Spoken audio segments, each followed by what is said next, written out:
국민 면접을 진행한 국민의힘 분위기로 넘어가 보도록 하겠습니다. 일단은 후보 6명만을 대상으로 공개 면접을 진행을 했습니다. 어떻습니까? 지난번에 뭐 토론 정책 발표회라든지 비전 발표에 비해서 조금 더 구체적으로 후보들에 대한 검증이 있었다고 보십니까? 그렇죠. 저는 뭐 그렇게 봅니다. 그러니까 비전 발표회라는 거는 뭐 본인이 얘기하고 싶은 거 한 7분 동안 얘기하고 그걸로 이제 그쳤기 때문에 네. 사실상 그 안에서 뭐가 문제점이고 뭐가 장점인지에 대한 것에 대해서 국민들이 알 기회가 없었거든요. 그런데 네. 지금은 이제 국민 면접이라 그래가지고 기본적으로 이제 뭐 진중권 전 교수라든가 굉장히 야권의 성향과는 좀 결이 다른 분들이 지금 질문을 하고 있는 부분들이 나타났어요. 그러다 보니까 뭐 홍준표 의원 같은 경우는 굉장히 다른 굉장히 거친 이제 반응들을 좀 보이고 있는데 네. 어쨌든 많은 분들이 지금 시청을 했다는 거예요. 그런데 그만큼 그러면 이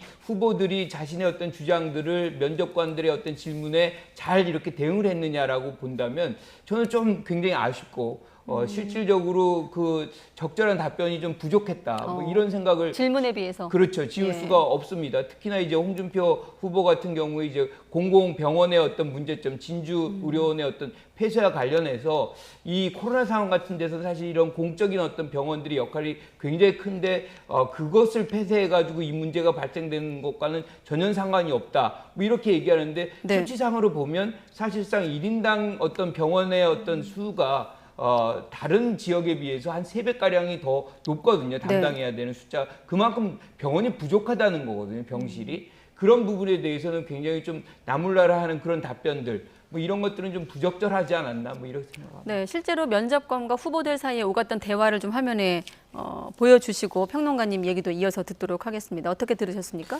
예. 네, 대략 면접관 인선을 보면 뭐 제1야당에 대해서도 좀 날카롭게 공격을 하는 논객이라든지 또 팩트 체크를 전문으로 하는 기자라든지 이런 좀 인선들은 잘 된 것 같은데 저는 이런 방식 자체에 좀 한계가 있을 수밖에 없다고 생각을 합니다. 예. 그러니까 면접이라고 해서 사람들이 기대를 했던 거는 날카로운 사람들이 와가지고 궁지로 몰아가고 이런 모습이었을 텐데 근데 정치인들은 정치인대로 적당히 맞아가면서 피해가는 이런 스킬들도 있는 거거든요. 네. 정치를 또 아무나 하는 건 아닌 것 같아요. 아무리 봐도. 그런 부분들이 이제 기대에 못 미치는 부분들이 분명히 나오고 어쩌면은 이제 뭐 저는 좋은 의미도 나쁜 의미도 아닌데 극장 정치라는 개념이 좀 생각이 나요. 극장 정치? 네, 예. 좀 쇼라고 하는데 쇼를 나쁜 의미로 많이 쓰시는데 쇼를 뺄 수 없습니다. 재미가 있으면 되는 것이고 의미가 있으면 더 좋은 것이겠죠.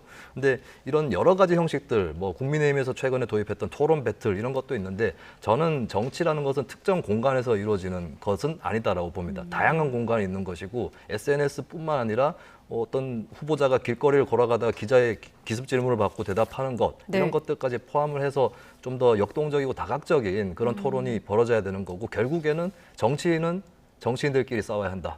예, 정치인들 간의 토론에 더 큰 기대를 모을 필요가 있지 않나 그렇게 봅니다. 후보들 간의 토론이 이어져야 된다라고 말씀하셨고, 자, 조금 공격적인 질문이 나와서일까요? 일부 예민해진 후보들 같은 경우는 면접 방식에 좀 이의를 제기하거나 아예 자질을 문제 삼기도 했거든요. 관련 얘기 잠깐 들어보도록 하겠습니다. 제가 알기로는 진중권 교수는 윤석열 후보를 공개적으로 지지한 사람으로 알고 있는데 선관위가 어떻게 저런 분을 면접관으로 모셨는지 모르겠습니다. 제 같은 경우에 제가 수많은 공약을 발표했는데 지금 여가부 가지고 시간을 다 끄는 걸 보고 제가 좀 어이가 없습니다. 아픈 질문 같은 게 있으셨어요? 없었는데 나는 26년 동안 하도 맞아봐가지고 이제는 매는 자신 있습니다. 두 분은 그 벌써 잡한데 베베 꼬였더라고요. 그래서 질문도 답변하는 거 보셨겠지만 별로 불편하지는 않았습니다. 나는 수 없는 그런 토론을 해봤기 때문에 난 잘 말려들지는 않습니다. 네, 홍준표 의원이 아픈 질문 없었다고 했는데 앞서 평론가님께서 정치인은 정치인이고다 했던 대목이 아마 이런 부분이 아닐까 이런 생각이 드는데 일단 유 전 의원 같은 경우는 여가부 문제만 팠다라고 하는 표현과 함께 면접관인 진중권 전 교수가 윤석열 전 총장을 공개 지지하지 않았느냐 이러면서 자질을 문제 삼기도 했습니다. 근데 공개 지지한 적이 있나요? 저는 뭐 그런 걸 본 적은 없어요. 근데 네. 윤석열 전 총장의 어떤 지지 모임에서 사회를 본다나 뭐 그런 어떤 과정은 있었던 것 같습니다. 그래서 공개 지지했다는 거는 사실이 아닐 수가 있고요. 어쨌든 지금 뭐 예컨대 홍준표 후보 같은 경우는 지금 공공의료원이라든가 모병제라든가 뭐 이런 부분들 정책적 질문들이거든요. 굉장히 사실 여기에 아주 충실하게 답변하려고 하는 노력을 보여야 돼요. 네. 국민들의 관심을 이분들이 대신해서 질문하는 거고 있고 이 자체 질문 자체들이 사실 굉장히 국민적 관심사가 있는 것들이거든요. 그리고 유승민 후보 같은 경우는 지금 여가부 폐지를 주장하고 있어요. 그러다 보니까 이제 그 질문에 이제 집중이 되는 것이고 네. 사실상 우리가 뭐 가장 이제 민감한 거는 남녀의 어떤 우리가 소득 부분에서 굉장한 격차를 보이고 있는 나라가 한국이거든요. OECD 중에 거의 최고 수준으로 격차가 있는데 이런 상황을 알면서도 어떻게 여가부를 폐지할 수 있느냐 뭐 이런 질문이거든요. 그러면 이제 거기에 답변을 해야 되는데 왜 그것만 질문했느냐? 그러니까 뭐 이런 부분들이라는 것은 편한 질문만 받고자 하는 그런 어떤 자세 또는 면접관의 태도를 뭐 이렇게 지적하는 자세 이건 저는 적절하다고 보지 않아요. 네. 사실 이 두 후보를 이제 인터뷰한 게 나왔는데 각자의 좀 개성이 그대로 드러난 것 같아요. 근데 유승민 전 의원 같은 경우는 사실 이런 경우라도 자기가 딛고 다 극복해가지고 상대방이 뭔가 불공정한 질문을 했음에도 내가 딱 뚫어냈다 이렇게 가는 게 더 바람직한 것 같거든요. 네. 그런 의미에서는 좀 정치인보다는 좀 다른 쪽의 접근, 이를테면은 학자적인 접근일 수도 있고 평론가적인 접근일 수도 있는데 아니 이게 지금 설계가 잘못됐다 이렇게 얘기하는 것이 또 어떻게 보면 본인의 퍼스널리티가 아닌가 이렇게 보여집니다. 그리고 네. 홍준표 의원은 이 면접을 준비한 것이 아니라 이 백브리핑을 준비했던 것 같아요. 면접을 끝나고 나서 나 이렇게 얘기할래라고 하는 그런 자신감이 좀 보이는 네. 내가 다 뚫어냈고 저쪽은 사실 이게 지난 대선 때도 홍준표 의원이 그 TV 토론을 할 때 심상정 정의당 후보한테 베베 꼬여가지고 뭐 이런 얘기를 했었거든요. 그걸 그때 그대로 들었군요. 아까 예. 들으면서 생각이 났는데. 그렇습니다. 예. 그래서 이제 그게 트레이드 마크예요. 본인도 알고 있습니다. 그래서 일부러 조금 능청맞게 그걸 꺼내면서 내가 그때 했듯이 이번에도 했어라는 그런 좀 제스처를 취한 것 같습니다. 네.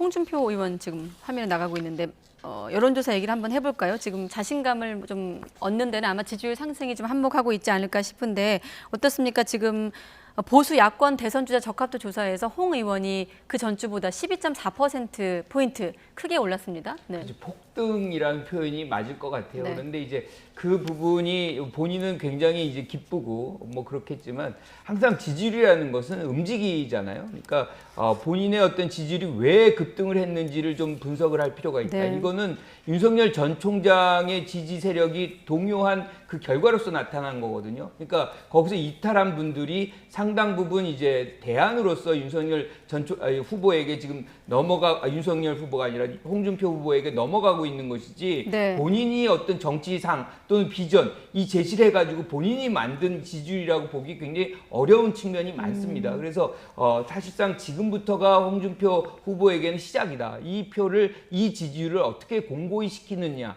공고화하느냐 이것이 이제 홍 후보가 지금 이제 직면한 과제다 이렇게 볼 수 있을 것 같습니다. 네, 이번 조사 같은 경우는 9월 6일에서 9월 7일이거든요. 아무래도 고발사주 의혹이 불거진 이후인데 그것도 영향을 좀 미쳤을까요? 저는 고발사주 의혹 같은 경우는 국민의힘 지지층에서는 크게 영향을 못 끼쳤을 수 있다고 봅니다. 그러니까 네. 윤 전 총장의 확장성 이런 부분은 분명히 저해될 수 있는데 그 부분에서는 이제 좀 내부 논리로 본다면은 큰 영향은 아니었다고 보여지고요. 그러니까 홍준표 의원의 상승세가 굉장히 공교로운 것은 처음에 많은 분들이 기억하실 것 같은데 이것이 시작된 것은 민주당 지지층의 선택이었거든요. 네. 이것이 역선택이냐 아니냐 그 논쟁이 벌어졌고 결국에 국민의힘 경선 룰까지 변경이 되는 그런 일이 벌어졌는데 사실은 뭐 저는 이렇게 표현도 했었어요. 홍준표가 아니라 홍줬다 뺏은 표가 될 수 있다. 민주당 지지층이 결국에 본선에서는 찍지 않으면 근데 문제는 어떤 그래도 홍준표가 치고 올라오고 있다라는 이미지는 네. 확실히 줬거든요. 그러면서 최근 여론조사에서 어떤 현상이 벌어졌냐면 무당층 중도층에서도 지지율이 좀 올라가고 있습니다. 그럼 만약에 이게 역순으로 민주당 지지층 쪽에서 시작했던 호감도 표시나 혹은 역선택이든 네. 호감도 표시든 간에 그것으로부터 역으로 중도층 무당층에서의 상승세에 이어서 뭐 추석 전후에서 이제 대구 경북이라든지 이쪽에 많이 분포하고 있는 전통 지지층 쪽의 지지율 상승으로 이어질 건지 요것이 이제 관건이다라고 보여집니다. 앞으로의 추이는 두 분의 설명과 한번 확인을 해보면 흥미로울 것 같고, 자 끝으로 김동연 전 경제부총리가 대선 출마를 밝혔습니다. 거기에 이제 단일화는 머릿속에 없다는 독자 행보를 이어가겠다는 입장을 재확인했는데 한 1분씩밖에 못 드릴 것 같은데 지금 대선 국면에서의 김동연 전 경제부총리 존재감 어떻게 보십니까? 김 전 부총리의 이 계속된 일관된 얘기는 새로운 정치 세력을 형성하고 싶다. 네. 뭐이 얘기거든요. 그런데 이거는 참 시간이 많이 걸려요. 그래서 우리 정치 역사상으로 본다 그러면 뭐 민주화 세대 그 이후에 뭐 세대가 지금 등장을 하지 못하고 있는 측면이 있어요. 그래서 새로운 정치 세력의 등장은 필요한데 그러면 누가 이것을 이끌어내느냐도 굉장히 큰 과제예요. 그래서 저는 뭐 이런 어떤 방향성 제시는 굉장히 좋다고 보는데 이거를 네. 얼마만큼 빠른 시간 내에 실현화시키느냐 이거는 조금 회의적으로 봅니다. 이 사실 김동연 전 부총리 포지션이 과거에 안철수 대표가 극중주의 얘기할 때랑 같은 포지션이거든요. 양쪽하고도 어느 하고도 뭐 기울어지지 않고 연대 연합하지 않겠다 뭐 이런 노선이라고 볼 수 있는데 두 가지입니다. 결국에 첫 번째 블루오션을 창출하는 쪽으로 갈 것인가 아니면 두 번째 틈새 시장을 개척하는 수준으로 그칠 것인가 이렇게 정리를 해보겠습니다. 네, 알겠습니다. 숨가쁘게 돌아가고 있는 전국을 저희들도 좀 숨가쁘게 다 돌아봤습니다. 자, 김관욱 계명대 교수, 또 김수민 시사평론가 두 분과 함께했습니다. 고맙습니다. 예.